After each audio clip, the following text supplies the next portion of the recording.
supposed to be a human this time," Tarsi whispered to their classmate. Wendon flushed an incredulous pink. "Ha ha! Like I would believe that," he said, thick with mucus and sarcasm. "If I were making a joke, it would be funny," Tarsi huffed.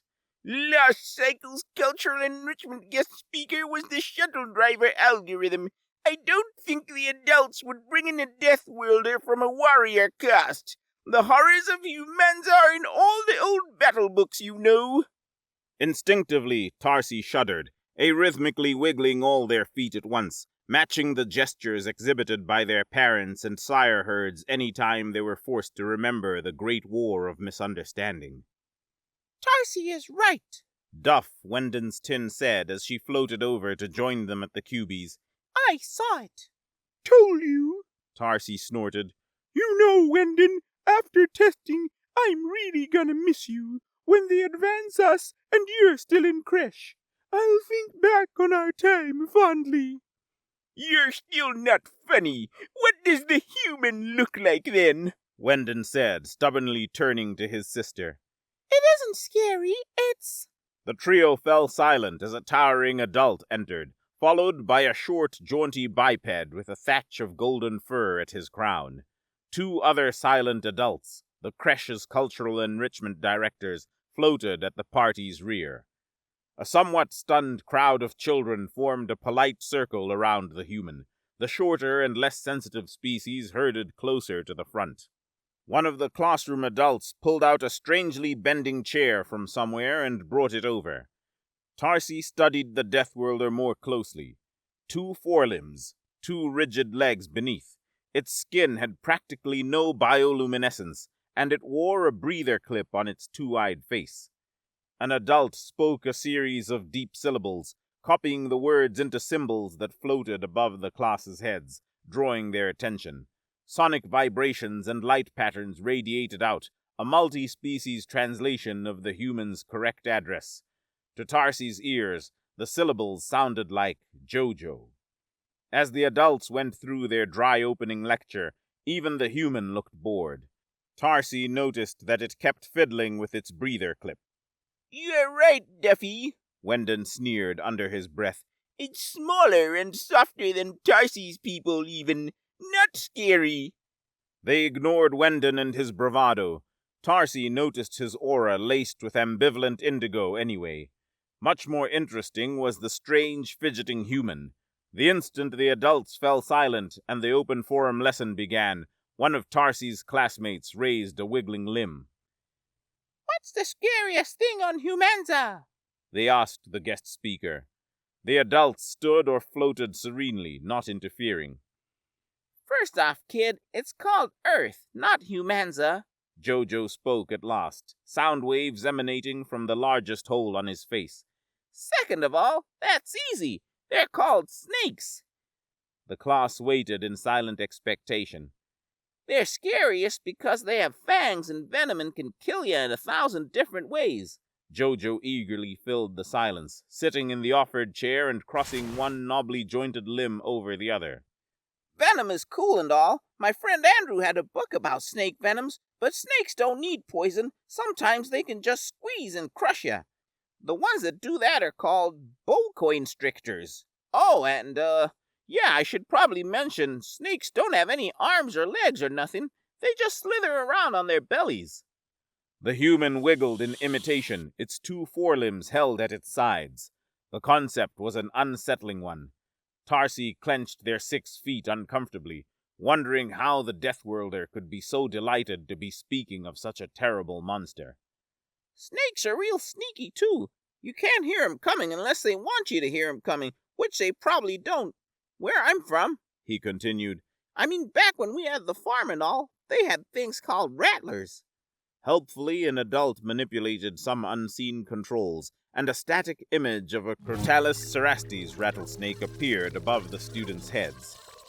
"Yeah," Jojo confirmed, his eyes shining. "Just like that."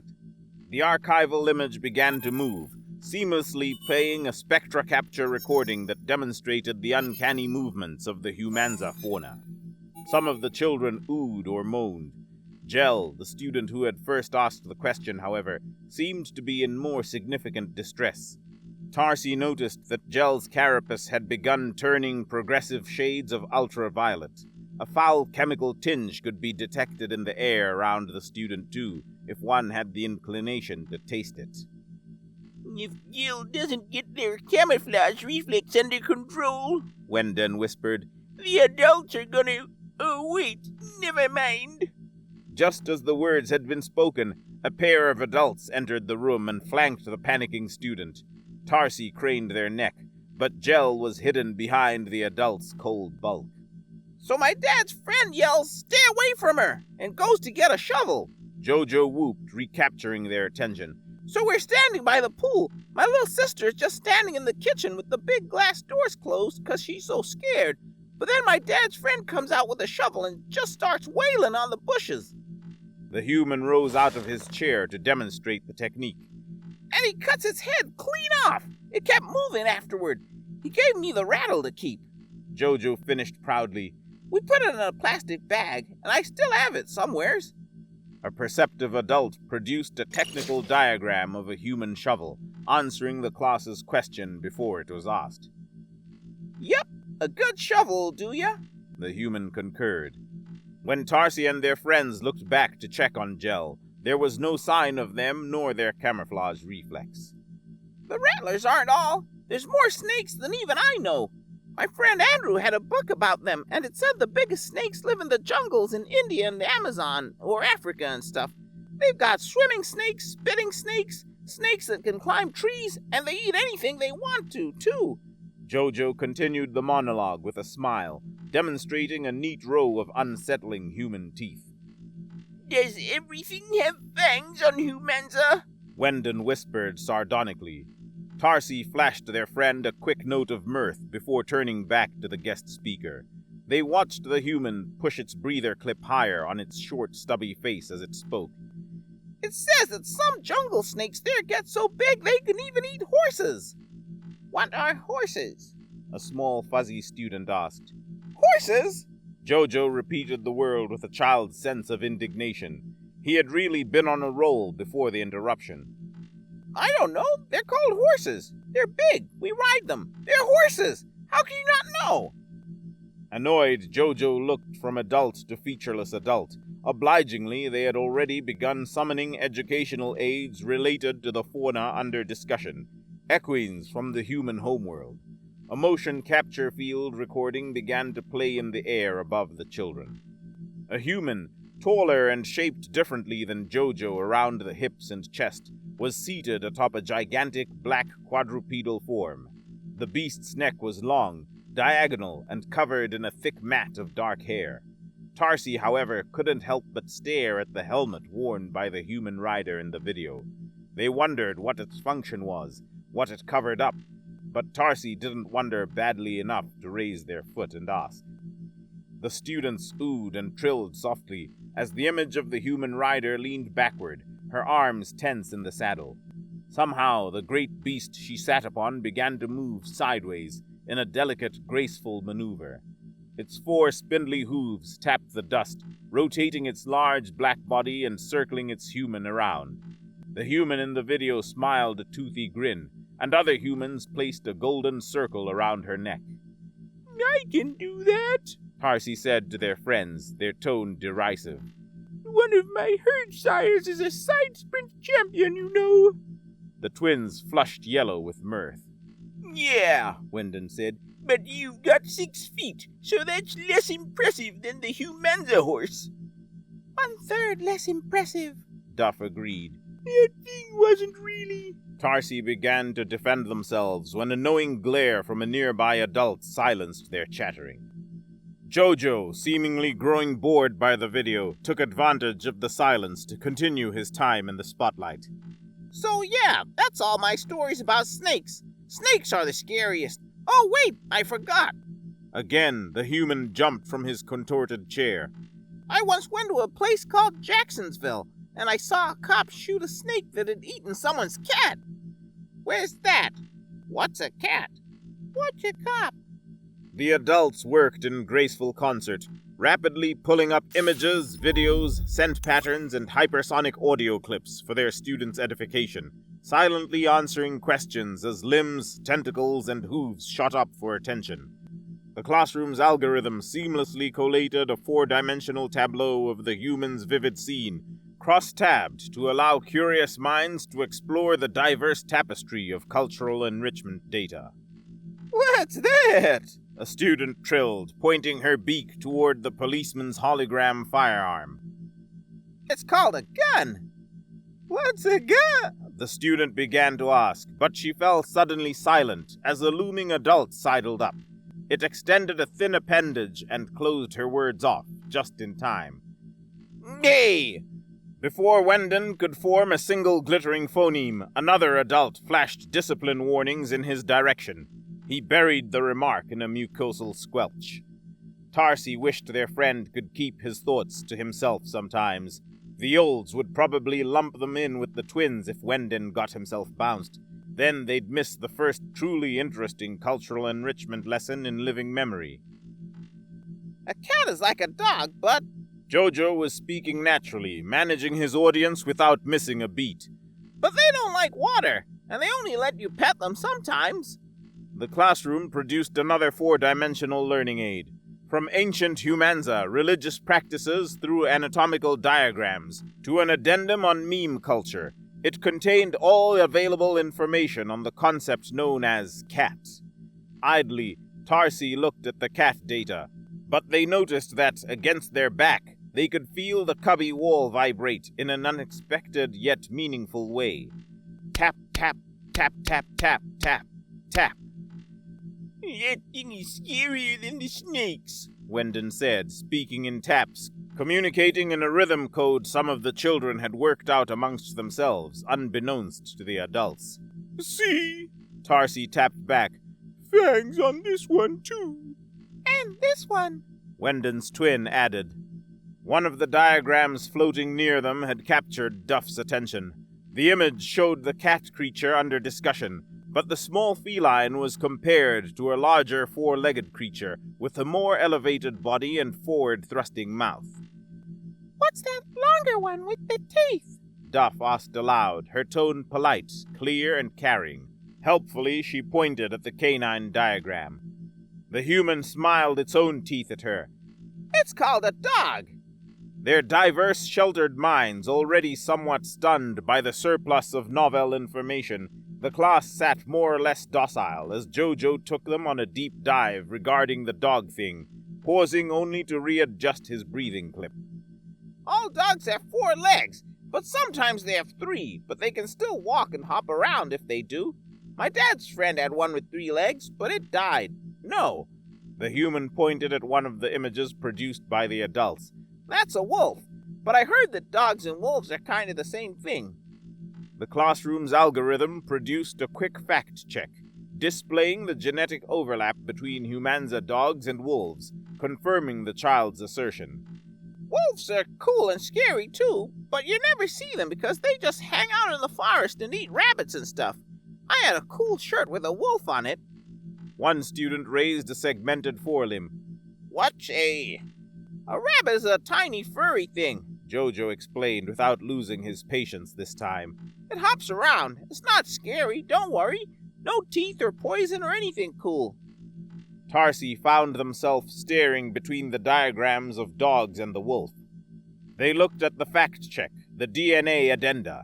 Tarsi had a strange, itchy feeling at the back of their mind that went beyond simple fear of monsters.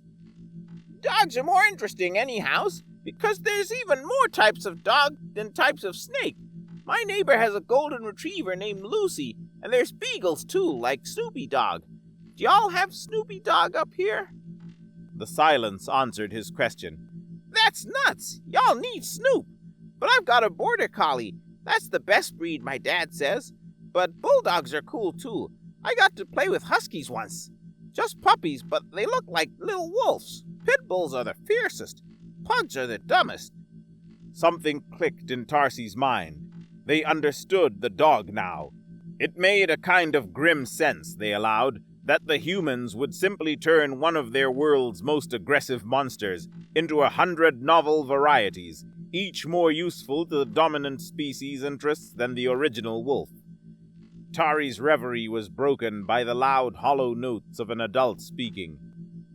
What do you mean? The adult seemed to blurt out.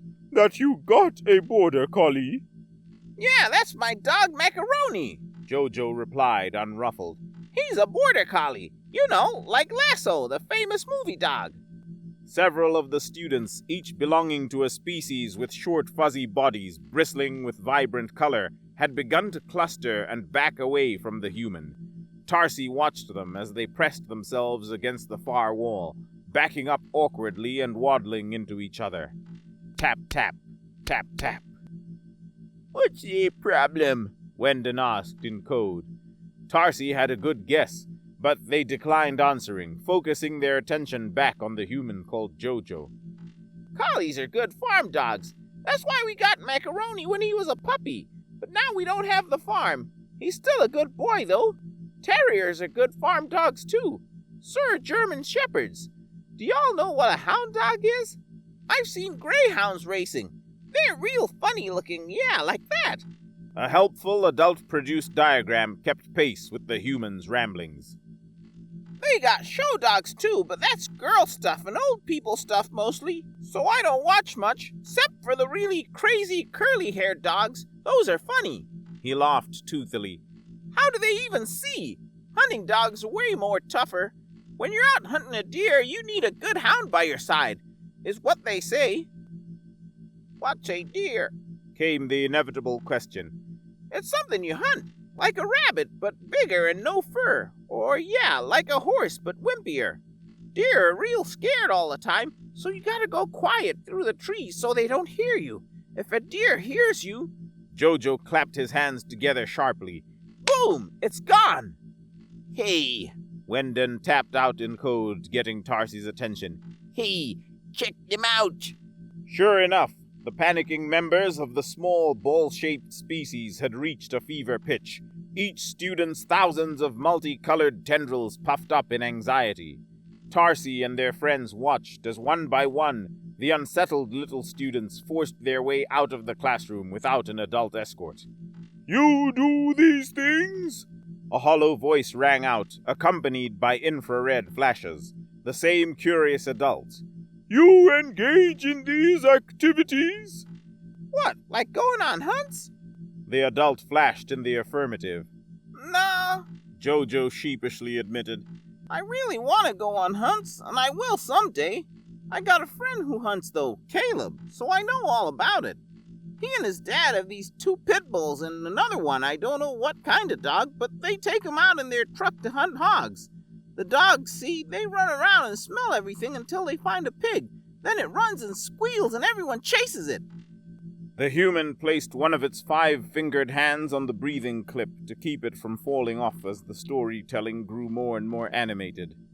Caleb says when they get the hog into a hole, the dogs bite and bark until it gets stuck, then bam! As Jojo shouted, the class jumped in mild startlement. Tarsi noticed the curious adult had attracted a pair of other adults, who were silently inducing the former to leave the room. Hey! They tapped to the twins as the adults exited. Look! I've never seen an adult go to time out before. Duff tapped out carefully. They forgot to raise their hand, Tarsi joked. That's what hunting hogs is like, Caleb says. But nah, my dog, his name is Macaroni. We don't hunt. We do lots of frisbee. He's so good at catching the frisbee, he could totally be a good hunting dog if he wanted to be. Mac could be the best ever and catch more hogs than all 3 of Caleb's hounds, I bet. This last was too much for Tarsi's curiosity. Boldly, they extended 3 of their legs in parallel, their people's gesture for attention. What's frisbee? Tarsi spoke up, quoting the unfamiliar word. At the same moment, another pair of students drowned them out. What's a hog? They both asked. It's called a pig, I guess. Jojo answered their question, ignoring Tarsi's. Pig, hog, same basket of apples. My grandma says that a lot. Jojo trailed off, noticing his audience had grown distracted. A group of strangely dressed, imposing adults had entered the room, different than the normal classroom variety of adult. Tarsi and their friends vaguely recognized the newcomers as members of Fleet Command, the top brass for the Council Pax Galactic. Silently, the group filed in and began taking notes. It was enough to throw even the human off his composure. So one time, me and Macaroni were in the park. Jojo began distractedly. Circle Park, the one with the big slide. We're doing the frisbee, and Mac is best at that. But then we go and take a walk between the flower rows because I want to go to the drinking fountain, and there's this butterfly. A multi-spectra learning aid representing butterflies appeared for the class's benefit. It wasn't blue like that one, Jojo pointed. It was big and black, and Macaroni just eats it. Chomp! He chuckled. And Mac looks at me like the whole thing is real funny. But it wasn't funny for Mac, because then he started throwing up all over the grass. But he's so dumb, he forgets and tries to eat another one before it flies away. I said, "No, bad dog. It don't taste like butter." And Mac is real smart, so now he hasn't eaten a butterfly in I don't know how long. But we had to leave the park that day because the skeeters were getting bad. I wish he could eat those instead. What skeeters? They're called mosquitoes, Jojo began, but then the human exhaled heavily. Intrigued, Tarsi noticed that its mood seemed to sour as it discussed this new beast. Ugh, they're gross. They buzz in your ear and fly and land on your skin and suck your blood.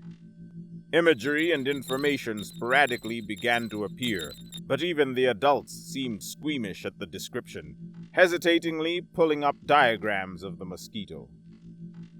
Take that down. It's grossing me out, Jojo snapped at the adults. Worst part is, after they suck your blood, even if you kill them before they can fly away, it itches like crazy after. Sometimes it itches for days, no matter how you scratch. Jojo's speech grew heated. He crossed his arms and his eyes narrowed. Tarsi found themselves fascinated by this mosquito monster above all others. How was it, they wondered, that this mosquito is the one creature that the human speaks about without confidence, with dread even? Look! They tapped, getting their friends' attention. So tiny! One of the images the adults had neglected to wipe away showed a featureless humanoid figure standing next to a nearly imperceptible pixel of a mosquito, demonstrating the vast size disparity between the two creatures. The gleeful master of Humanza hates the smallest monster the most, Tarsi continued to tap. Why? I don't know, Duff tapped back secretively. It doesn't make any sense. The humans don't make any sense, Wendon concluded. It's not just skeeters, though. Jojo began to wind down. Lots of things on Earth drink blood, too. There's skeeters, mosquitoes, there's vampire bats. Furiously, the members of Fleet Command recorded notes on their personal encrypted devices. Awkwardly, Jojo paused, running out of steam. Well, maybe not lots of things that drink blood, but still. What's that? A curious student extended a tentacle. They're called bats. That one is the vampire bat, I said. But don't worry, vampires aren't real. What's a vampire? I said vampires aren't real, Jojo scolded.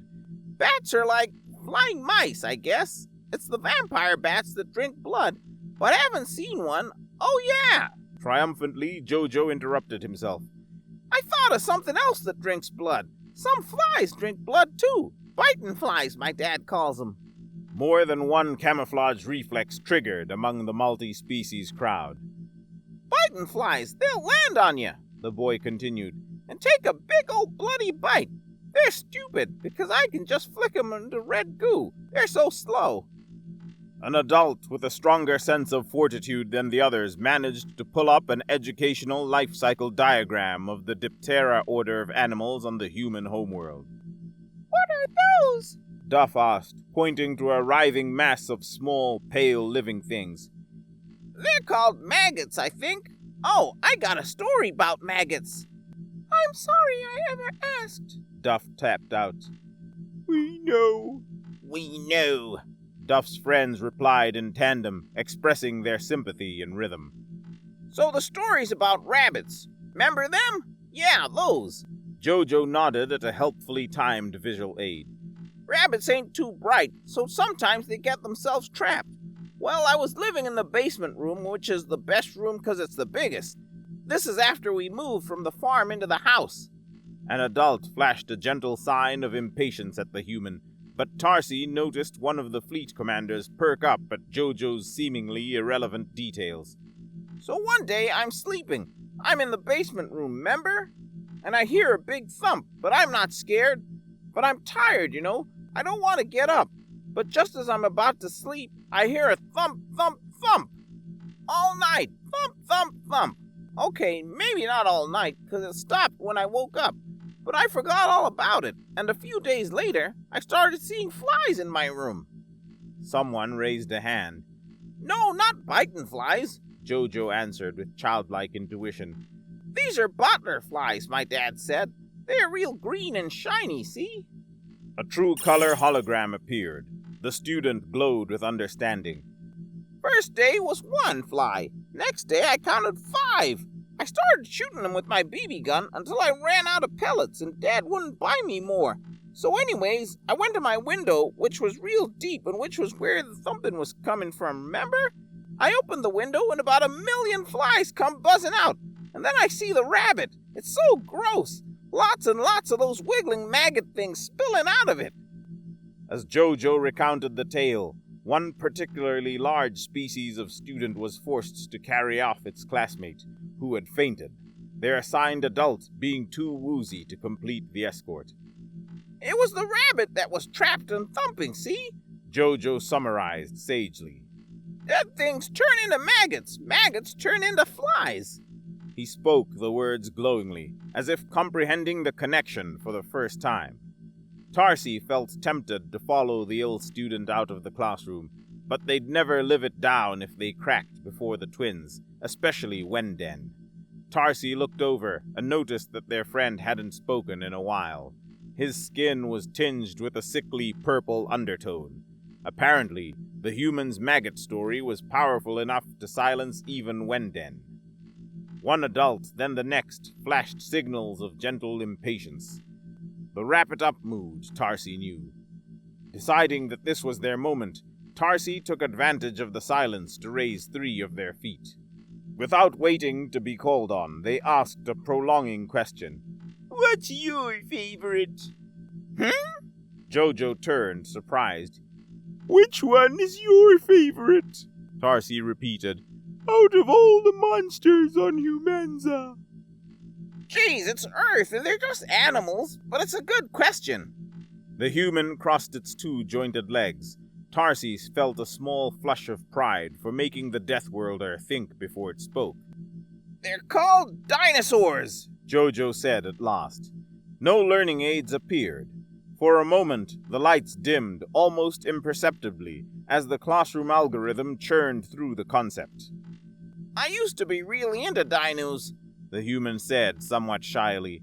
Like T-Rex and Stegosaurus and the Pteranodon? Expectantly, the class scanned the room for visual or oral aids, but no clues had appeared.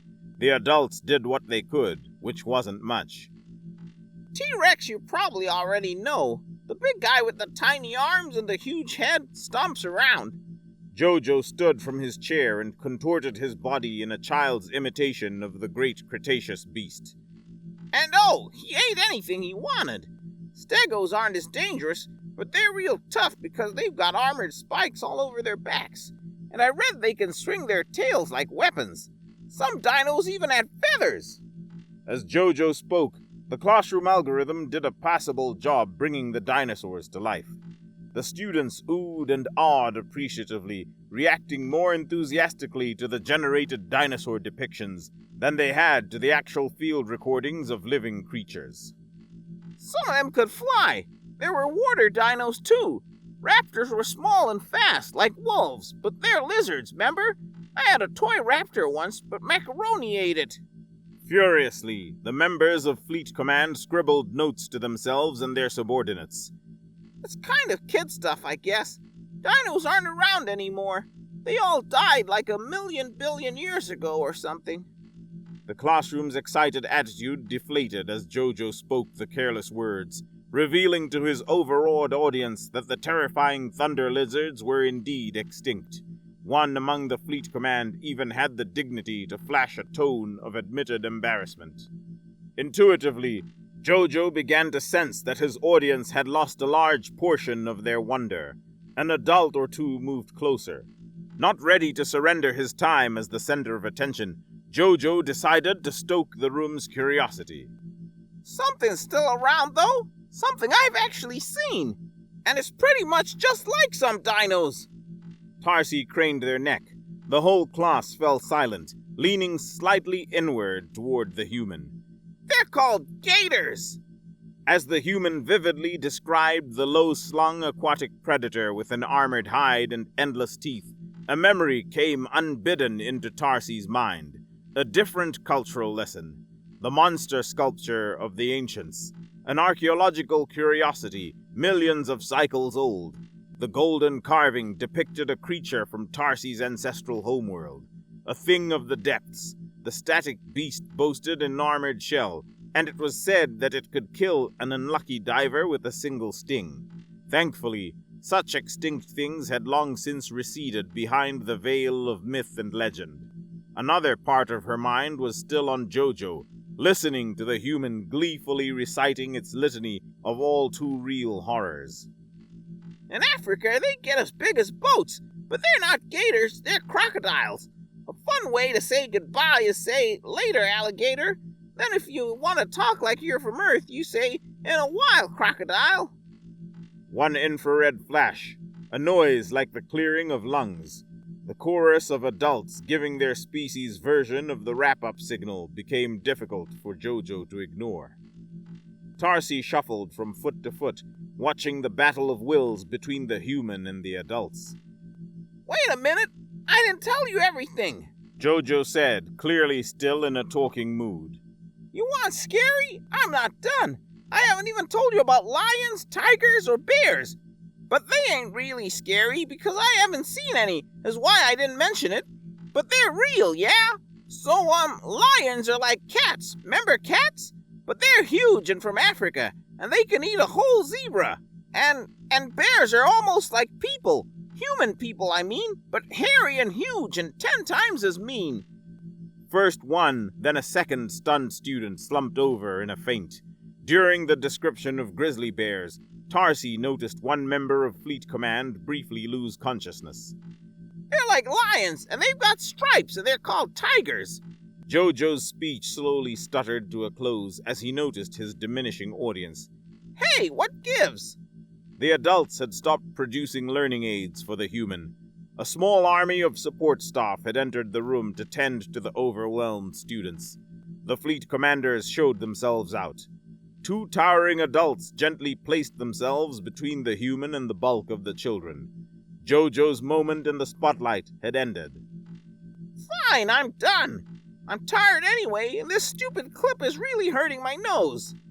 As 3 of the most present and ambulant of the student body, Tarsi and the twins navigated around the worried-looking adults, took one last glimpse of the golden-crowned human, and escorted themselves out. That was a bit more intense than the shuttle driver algorithm, Wendon said, not bothering to whisper. You think? Duff teased, her skin still somewhat purple with revulsion. It was fascinating, Tarsi said honestly, admitting something about school they normally wouldn't. I can't believe I was scared of humans. Wendon's tone was breezy and boastful, his mucus already starting to run thicker. 2 adults hurried past, an unconscious student sprawled between them. They're not really scary at all, he continued. Like I said, Humanza is in all the old battle books because of their actions during the Great War of Misunderstand. I know, Tarsi scolded, suppressing a shudder. Come on, think about it. They're so weak, the humans never even took over their own home planet.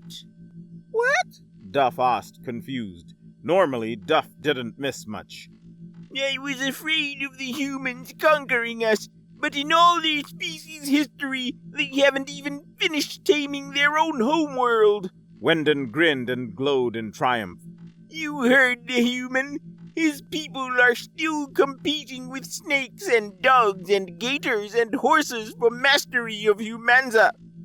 Duff nodded, but Tarsi clapped 2 pairs of their feet together in frustration. Wendon, I swear you're something else. You really think the humans are weak because they haven't killed all the monsters on Humanza? Obviously. Tarsi chuckled without humor, but said nothing more than, Oh, Wendon, I'm really going to miss you after testing, and gave him a gentle shove. They decided that they didn't want to scare their friend with the truth after all, no matter how much he deserved it. If anything, Tarsi was now orders of magnitude more wary of Humanza than before the lesson, and for the same reason her friends were so complacent. They understood now. The humans hadn't wiped out their planet's monsters. Instead, the mad species had somehow managed to enslave them.